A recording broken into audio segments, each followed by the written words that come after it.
በአፋብን ሸዋ ጠቅላይ ግዛት አሳምነው እዝ በስድስት አቅጣጫ የመጣውን የብልጽግና ሰራዊት በመልሶ ማጥቃት ወደ መጣበት መመለሱን አስታውቀዋል።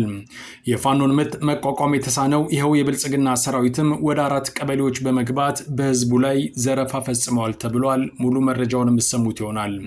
ባለፈው አንድ ወር ብቻ ወደ ሚኒሊክ እዝ የተቀላቀሉ የብልጽግና ሰራዊት አባላት ቁጥር ከ400 በላይ መሻገሩን የሚኒሊክ እዝ ይፋ አድርጓል። በርካታ የጦር መሳሪያም ገቢ የሆነ ሲሆን ከዚህ ቀደም ታይቶ በማይታወቅ ደረጃ የአብይ አህመድ ሰራዊት ፋኖን መቀላቀሉን እንደቀጠለም ተነግሯል። ሌሎች የሰራዊት አባላትም የብልጽግና ጀንበር እየጠለቀች መሆኑን በመገንዘብ ፋኖን እንዲቀላቀሉ ጥሪ ቀርበዋል። ትሰሙታላችሁ። ዓለም አቀፉ የሰብአዊ መብት ተሟጋች ድርጅት ህወሓት ያወጣውን የክተት አዋጅ ክፉኛ ተችቷል። ድርጅቱ እንዳለው ህወሓት ያወጣው አዲስ የምልመላ ህግ ህዝብን እንደ መበዝበዝ ይቆጠራል። በመሆኑም ህጉ ከመፈጸሙ በፊት የዜጎች መብት እንዲረጋገጥ ድርጅቱን ጠይቋል። ዓለም አቀፉ የአቶሚክ ተቆጣጣሪ ድርጅት በኢራን ብርበራ ሊያደርግ መሆኑ ተሰማ። ኢራን በጉዳዩ ላይ የመጨረሻ ውሳኔ ላይ አልደረስኩም ብትልም ከአሜሪካ ጋር በፈረመችው ስምምነት መሰረት የድርጅቱ ተቆጣጣሪዎች በቅርቡ ወደ ቴህራን ያቀናሉ ተብሏል። አሁን በቀጥታ ወደ ዝርዝሩ አልፈናል።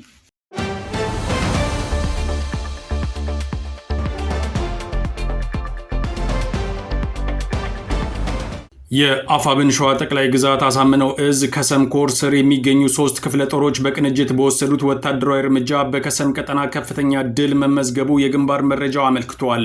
የአገዛዙ ጥምር ጦር በ42 ተሽከርካሪዎች የተጫነ የሰው ኃይል በማጓጓዝ የፋኖን ሰራዊት እደመስሳለሁ በሚል ቀቢጸ ተስፋ በ6 አቅጣጫዎችም ተንቀሳቅሶ ነበር ተብሏል። ይሁን እንጂ ጀግናው የፋኖ ሰራዊት በደረሰው ቅድመ መረጃ መሰረት በ3 አቅጣጫዎች ስልታዊ ጥቃት አድርጓል ተብሏል። የቡልጋ ክፍለ ጦር የነበልባል ክፍለ ጦርና የኃይለማርያም ማሞ ክፍለ ጦሮች ከአክርሚት ተነስቶ ወደ ሰቃ ወጪ አቅጣጫ ይጓዝ የነበረውን ኃይል በመክበብ ከፍተኛ ወታደራዊና ቁሳዊ ኪሳራ እንዳደረሱበት የኮሮ ህዝብ ግንኙነት ለአስራት በላከው መረጃ አስታውቋል። በጥቃቱም በርካታ ቁጥር ያላቸው ያገዛዙ ጥምር ጦር አባላት መደምሰሳቸውንና ቀሪው የቆሰለና የተበታተነ ኃይል ወደ ተራራማ ቦታዎች በመሸሽ ተጨማሪ ድጋፍ በመጠባበቅ ላይ እንደሚገኝም ገልጸዋል።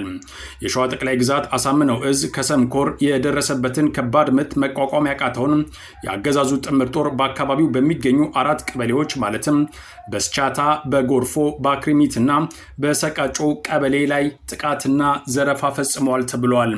በእነዚህ ቀበሌዎች በሚገኙ የአርሶ አደርና ነጋዴ መኖሪያ ቤቶች፣ ሱቆችና ግሮሰሪዎች ላይ በከባድ መሳሪያ ተኩስ የከፈተ ሲሆን ወርቅ፣ ልዩ ልዩ ጌጣጌጦች እንዲሁም የምግብ እህሎች መዘረፋቸውን የአካባቢው ማህበረሰብ እማኝ ሆኖ መጥቷል። በተጨማሪም በመንገድ ላይ የተገኙ ከ9 በላይ የቤት እንስሳት መታረዳቸውን የኮሮ ህዝብ ግንኙነት የላከልን መረጃ አመልክቷል። በሌላ በኩል የአማራ ፋኖ ብሔራዊ ንቅናቄ ወሎ ቤት አማራ ሚኒሊክ እዝ 303ኛ ግዙፉ አሳምነው ኮር ክንፍ የሆነው 14ኛ ክፍለ ጦር ዋግምራ ብሔረሰብ አስተዳደር ዞን ጋዝጊቢላ ወረዳ ላልኪው ከተማ ላይ በመግባት የተሳካና ውጤታማ ኦፕሬሽን ሰርቷል ተብሏል። ሰኔ 16 ቀን 2018 ዓ.ም የብልጽግና ሰራዊት መነሻውን ከአዲ በር ተነስቶ ጥቅር ቢዝ በር በጭማው አቅጣጫ በቀጭን ወይሎ አቅጣጫ አድርጎ እንዲሁም በላልኪት ፊት ለፊት ጥርጊያውን አድርጎ በ3 አቅጣጫ መዳረሻውን ዘው ማርያም ቢያደርግም ቀድሞ መረጃው የደረሰው የፋኖ የመረጃ ክፍል በሰራው ስራ ጠላት ባሰበው ሳይሆን ባልተጠበቀ ሁኔታ ላልኪው ከተማ በመግባት በተሰራ ኦፕሬሽን ከጠላት ካምፕ በርካታ ቁሳዊ ግብዓቶች ሲገኙ ካድሬዎችና የብልጽግና ካድሬዎችም መማረካቸው ተነግሯል።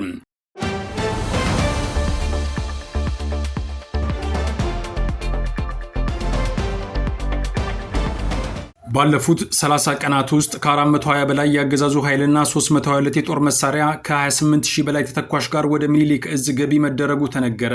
በአፋብን ሚኒሊክ እዝ ስር በሚንቀሳቀሱ 6 ኮሮችና ልዩ ዘመቻ ውስጥ ባለፈው አንድ ወር ብቻ ካገዛዙ የብልጽግና ሰራዊት የኮበለሉ 304 የመከላከያ አባላትን ጨምሮ በጠቅላላው 423 የሰው ኃይልና በርካታ የጦር መሳሪያዎች ወደ እዙ ገቢ መሆናቸው ታውቋል። ከሰኔ 1 ቀን 2018 ዓ.ም ጀምሮ በተጠናከረው የኦፕሬሽንና የደህንነት ሪፖርት መሰረት መሰረት ከየኮሮቹ የተገኘው ዝርዝር መረጃ እንደሚያሳየው ወደ ማዕከሉ ገቢ ከሆኑት የጦር መሳሪያዎች መካከል 299 የተለያዩ የክላሽንኮቭ አይነቶች፣ 10 ዶጂ ክላሽ፣ 7 ስናይፐር፣ 3 ስናይቶ፣ 1 ብሬን፣ 1 ኤም14 እና 1 የቃታ መሳሪያ በድምሩ 322 የቡድንና የነፍስ ወከፍ መሳሪያ ይገኙበታል ተብሏል። ከተገኘው መሳሪያ በተጨማሪ 27577 የክላሽ ጥይት፣ 360 የብሬን ጥይትና 118 የስናይፐር ጥይትን ጨምሮ በአጠቃላይ 28055 ተተኳሾች፣ 327 የእጅ ቦምቦች፣ 6 የጭስ ቦምቦች እንዲሁም 204 የወገብና የደረት ትጥቆች፣ 3 የመገናኛ ሬዲዮዎችና 4 የስናይፐር ካዝናዎች በዙ ስር ወደሚገኙት ክፍለ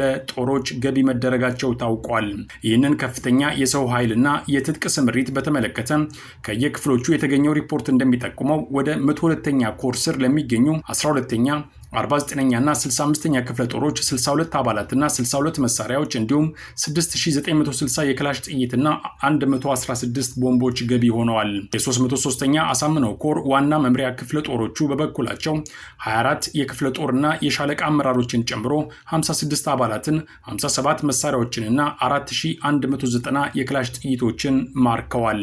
በተመሳሳይ መልኩ 105ኛ ኮር 123 አባላት፣ 79 መሳሪያዎችና 5302 የክላሽ ጥይቶች ገቢ ማድረጉ ሲረጋገጥ 101ኛ ኮር 40 አባላትና 21 መሳሪያዎችን፣ 104ኛ ኮር 33 አባላትና 33 መሳሪያዎችን ከ2900 ጥይቶች ጋር እንዲሁም 106ኛ ኮር በስሩ ባሉ 31ኛ፣ 22ኛ እና 34ኛ ክፍለ ጦሮች በኩል 75 አባላት፣ 90 መሳሪያዎችና 8225 የክላሽ ጥይቶችን በቁጥጥር ስር አውሏል ተብሏል። ከዚህ ባሻገር ወደ ልዩ ዘመቻው ክፍል 100 አለቃና 2 50 አለቆችን ጨምሮ 8 ያገዛዙ ሰራዊት አባላት፣ 9 መሳሪያዎችና 1 የመገናኛ ሬዲዮ ተማርከዋል። በአሁኑ ወቅት እየተካሄደ ያለው የአማራ ህዝብ የህልውና ተጋድሎ በትጥቅ የተደገፈ የፖለቲካ ትግል መሆኑን ከግምት ውስጥ በማስገባት ከአገዛዙ መዋቅር እየከዳ ወደ ህዝባዊው የፋኖ ትግል የሚቀላቀለው የሰው ኃይልና የትጥቅ መጠን በዚህ መልኩ በከፍተኛ ሁኔታ መጨመሩ የብልጽግና ስርዓት መሰረቱ መፍረክረኩንና ማብቂያው መቃረቡን የሚያሳይ ግልጽ ማረጋገጫ ነው ተብሏል።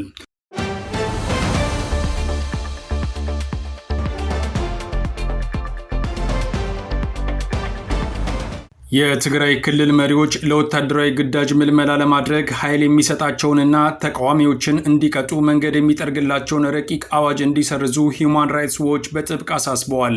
የሰብአዊ መብት ተሟጋቹ ሰኔ 16 2018 ዓ.ም ባወጣው ይፋዊ መግለጫ ህወሓት ረቂቅ አዋጁን ያወጣው በብልጽግና የተሾሙ የክልሉን አስተዳዳሪዎች ከስልጣን አውርዶ ከኤርትራ ብሔራዊ የውትድርና አገልግሎት ጋር የሚመሳሰል አፈሳ ከጀመረ በኋላ ነው ብለዋል። የሂውማን ራይትስ ዎች የአፍሪካ ምክትል ዳይሬክተር ላቲቫ ባድር የትግራይ ተወላጆች ከ2 ዓመቱ አውዳሚ ግጭትና ካስከተለው መዘዝ ገና እያገገሙ እንደሆነ ጠቅሰው የክልሉ ባለስልጣናት አሁን ባለው የፖለቲካ ውጥረት ሳቢያ ሲቪሎች ወታደራዊ አገልግሎት እንዲሰጡ ማስገደድና ጎን ለጎን ደግሞ የግዳጅ ምልመላቸውን የሚተቹትን መቅጣት የለባቸውም ብለዋል። የትግራይ ህዝብን ህልውናና ደህንነት ለማረጋገጥ የትግራይ ብሔራዊ ክልላዊ መንግስት ያወጣው አዋጅ በሚል ርዕስ የተዘጋጀው ረቂቅ ሰነድ በክልሉ ምክር ቤት እንደሚጸድቅ ቢቢሲ ትግርኛ ምንጮቹ ያገኘው መረጃ ይጠቁመዋል። በረቂቅ አዋጁ የመጀመሪያ ክፍል አንቀጽ 5 ላይ እድሜና ጤና የሚፈቅድለት ማንኛውም የትግራይ ተወላጅ የክልሉ መንግስት የሚያቀርብለትን የክተት ጥሪ ተቀብሎ የመሳተፍ ብሔራዊ ግዴታ እንዳለበት ይደነግጋል። በሶስተኛው ክፍል ደግሞ የወንጀል ተጠያቂነት በሚለው የረቂቁ ህግ ክፍል ስር በትግራይ ጦር ውስጥ ለመቀላቀል ወይንም ለመዋጋት ፈቃደኛ ያልሆነ ማንኛውም ሰው በደጀን ወይንም በግንባር ግዴታውን እንዲፈጽም ጥሪ ቀርቦለት ያልተቀበለ ከሆነ ከ10 ሺህ እስከ 50 ሺህ ብር ተቀጥቶ ግዴታውን እንዲፈጽም ይደረጋል ሲል ይደነግጋል። በትግራይ እየተካሄደ ያለው የግዳጅ ወታደራዊ መልመላ በፈጠረው ስጋት ምክንያት በርካታ ወጣቶች ከክልሉ እየወጡ ወደ ቀሪው የኢትዮጵያ ክፍል እየሸሹ ሲሆን ሌሎች ደግሞ እዚያው ተደብቀው እንደሚገኙ ከዚህ በፊት መዘገቡ ይታወሳል። አፈሳው ከነዋሪዎችና ከመብት ተሟጋቾች ውግዘት እየገጠመው ቢሆንም ምልመላው በፈቃደኝነት የሚካሄድ ነው በማለት ህወሓት ማስተባበሉን የፈረንሳይ ዜና ወኪል ኤኤፍፒ መዘገቡ ይታወሳል። በትግራይ በስፋት እየተካሄደ ያለው ወታደራዊ ምልመላ በአብዛኛው በፈቃደኝነት ላይ ብቻ ተመስርቶ የሚካሄድ መሆኑን የህወሓት ምክትል ሊቀመንበር አማኑኤል አሰፋም ገልጸው ነበር። ነገር ግን ሁሉም የትግራይ ተወላጅ ግዛቱን ከህልውና ስጋት መከላከል ስላለበት ልዩ ሁኔታዎች አሉ በማለት የግዳጅ ምልመላው እንዳለ በተዘዋዋሪ ገልጸው ነበር። ሂውማን ራይትስ ዎች ባወጣው መግለጫ ረቂቅ አዋጁ አሻሚና በጣም የተለጠጠ ቋንቋን መያዙንም ይጠቅሳል። ይህም ለብዝበዛ ክፍት መሆኑን እንዲሁም ለተለያዩ ጥፋቶች እስራትና የሞት ቅጣትን ማካተቱንም ገልጸዋል። ረቂቁ የወጣው በህወሓትና በብልጽግና አገዛዝ መካከል ያለው ውጥረት በመባባሱ የትግራይ ንጹሃን ዜጎች ለተጨማሪ የጭካኔ ድርጊት ያጋልጣል የሚል ፍርሃት በተፈጠረበት ወቅት መሆኑንም ሂውማን ራይትስ ያመለክታል። ቅድሚያ ለሰብአዊ መብቶች ኢትዮጵያ የተባለው የሰብአዊ መብት ድርጅትም የትግራይ የጸጥታ ኃይሎች በክልሉ መጠነ ሰፊ አፈሳና የግዳጅ ወታደራዊ ምልመላ እያካሄዱ መሆናቸውን በመጥቀስ መግለጫ ማውጣቱ አይዘነጋም።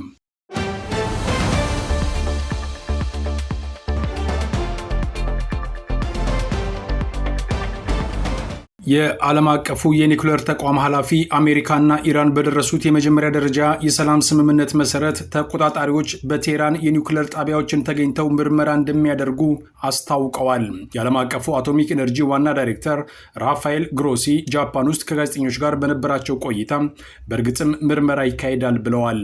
የሚካሄድበትን መንገድ፣ ቀን፣ ሂደትና ቦታ እንሰራለን በጣም በቅርቡ ሲሉም አክለዋል። የኢራንን እጅግ የበለጸገ ዩራኒየም የመበረዝ ተግባር በዓለም አቀፉ የኒውክሌር ተቋም ቁጥጥር እንደሚካሄድ ባለፈው ሳምንት የተፈረመው ስምምነት ላይ በግልጽ እንደሰፈረም ገልጸዋል። የኢራን የውጭ ጉዳይ ምክትል ሚኒስትር ግን ጉዳት የደረሰባቸው የአገሪቱ የኒውክሌር ተቋማትና የኒውክሌር ቁሶችን የተመለከተ ስራ ሊከናወን የሚችለው ከአሜሪካ ጋር በሚደረስ የመጨረሻ ስምምነት ማዕቀፍ ውስጥ ብቻ እንደሚሆን ተናግረዋል።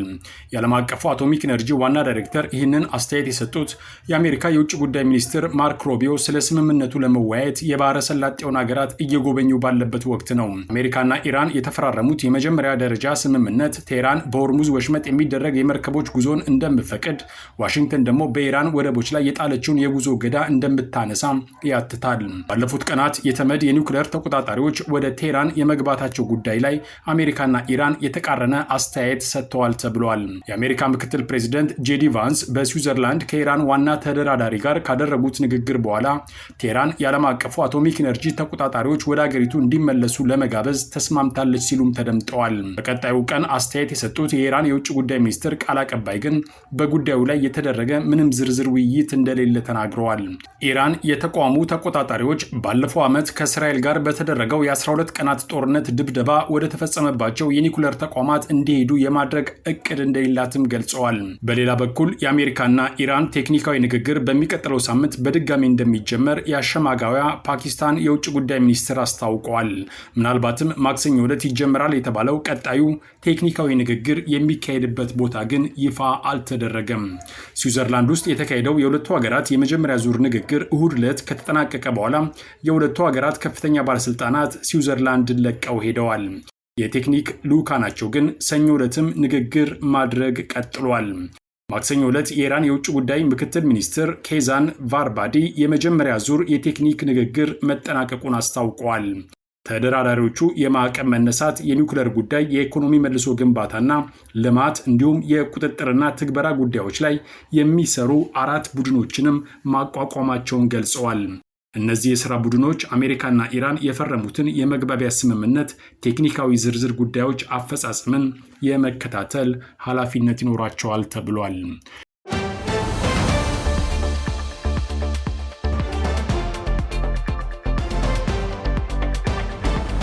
ከአስራት ብሮድካስቲንግ ሰርቪስ ለዕለቱ የነበረን ዜና ይህን ይመስላል።